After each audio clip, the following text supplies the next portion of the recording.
আজকে মেয়ের বাবা মাদেরকে একটা কথা বলবো। বিয়ের সময় মেয়েকে লক্ষ লক্ষ টাকার ভরি ভরি গহনা না দিয়ে লক্ষ লক্ষ টাকা খরচ করে দুনিয়ার আত্মীয় স্বজন 14 গোষ্ঠীকে না খাওয়িয়ে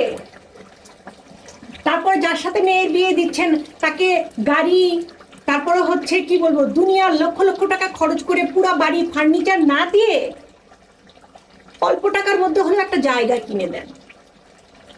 এবং টিন শেড হলেও 2 রুমের হলেও একটা বাড়ি করে দেন মেয়ের নিজের নামে, ঠিক আছে? আবার জামাইকে দিতে যেন না। তাহলে ভবিষ্যতে ভালো ছেলে দেখেই তো আমরা মেয়েদেরকে বিয়ে দিই, কিন্তু ভবিষ্যতে সেই ভালো ছেলের মধ্যে যদি পশু বসবাস করে, নরপিশাচ বের হয়, মেয়েকে যদি বলে যে তুই আমার বাড়ি থেকে বের হয়ে যা, তাহলে যেন মেয়ের একটা যাওয়ার জায়গা থাকে, নিজের মাথা গোজার যেন একটা ঠাঁই থাকে। সাধারণত দেখা যায় আমাদের মেয়েদের নিজেদের কোনো বাড়ি থাকে না, নিজেদের